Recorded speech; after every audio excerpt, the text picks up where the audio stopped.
आज जे माझ्या हत्येचा कट उघडकीस आलेला आहे त्याच्याबद्दल एवढंच सांगेन की हे अंबाबाई तालीम संस्थेची जागा अंबाबाई तालीम संस्थेकडे ही 50 वर्ष ताब्यात आहे आणि ह्या जागेवरनं कुणीतरी उठतं आहे आणि ही जागा आमची आहे आणि त्याच्यासाठी सुपारी द्यायची आणि माझ्या हत्येचं कटच आहे. म्हणजे संजय भोकरेंना एकदा ह्याच्यातनं संपवून टाकलं की ती संस्था आणि जागा सगळंच ताब्यात घ्यायचं हे षडयंत्र आहे कुणाचं तरी. ह्याच्या मागं बोलवता धनी फार मोठा असणार आहे. कोण ह्याचा राजकीय नेता आहे का आणि कोण आहे मला माहीत, मी कुणावर आरोप करणार नाही, पण एक नक्की आहे की कोणतरी बडी व्यक्ती ह्या सगळ्या आरोपींच्या मागं आहे. पोलिसांनी याचा तपास केला पाहिजे.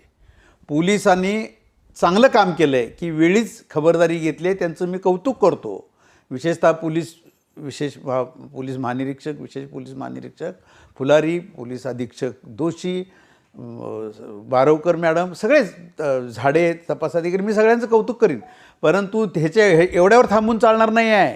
ह्याच्या मागं सूत्रधार कोण आहे हे निघायला पाहिजे. ही एवढ्या ताकदीची नाहीत, माझी हत्या करणे एवढी ताकदीची नाही ती. ह्याच्या मागं कोणतर बोलवता धन्य तो निघायला पाहिजे. अंबाबाई तालीम संस्था गिळंकृत होऊन देणार नाही. त्याच्यासाठी जीव गेला तरी आमचा चालेल, कारण त्या संस्थेचा मी खेळाडू आहे. शिवछत्रपती अवॉर्ड शासनानं मला दिला आहे, संस्थेकडनं खेळलो आहे. आणि असे कुठंतरी कोणतर येऊन माझी हत्या करायची आणि सगळी संस्था लाटायची हे बघत असेल तर राज्याच्या मुख्यमंत्र्यांनी याची दखल घेतली पाहिजे. ते गृहमंत्री आहेत, कर्तबगार आहेत, कर्तव्यदक्ष आहेत. ह्याचा कोण सूत्रधार आहे, मग तो कुठल्याही पक्षाचा असू दे, नक्कीच आहे तो राजकीय असू शकतो, नक्की असू शकतो. कारण ह्याच्यावर लक्ष कुणाकुणाचं असणार आहे ना. एवढी मोठी संस्था पुढे निघाले न बघवणारी लोक असू शकतात. हे एवढं 1 एकर आणि 2 एकरसाठी संजय भोकरेला मारून टाका. आमची किती वर्षे पत्रकारितेत गेली, क्रीडा संस्थात गेली आणि आमची हत्या करायची आणि एका झटक्यात ह्या जागा ताब्यात घ्यायचा असं हे आरोपी बोलत आहेत. हे फुटकळ आरोपी नाही. ह्यांना कोणीतरी पैसा पुरवला. उत्तर प्रदेशातनं हत्यारे येत आहेत. ह्याच्या मागं कोण आहे? उत्तर प्रदेशातनं येस तोपर्यंत पोलिसांचं हे कौतुक एवढ्यासाठी आहे गृह खात्याचं की वेळीच त्यांनी दक्षता घेतली.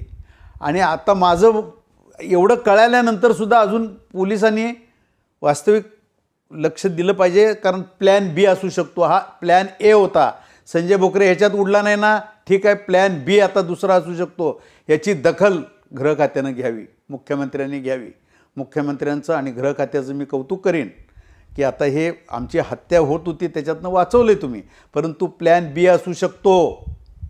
आणि अंबाबाई तालीम संस्था ही कशी गिळंकृत करायची हे षडयंत्र हे बाहेर काढलं पाहिजे पोलिसांनी. हे पोलिसांना आव्हान आहे माझं.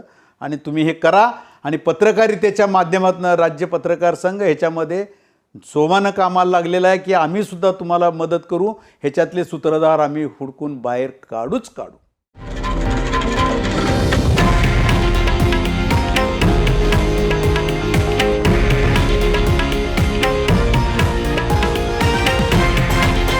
हे आहे देशातील नंबर 1 न्यूज नेटवर्क आणि आपण पाहत आहात TV9 मराठी, एकमेव.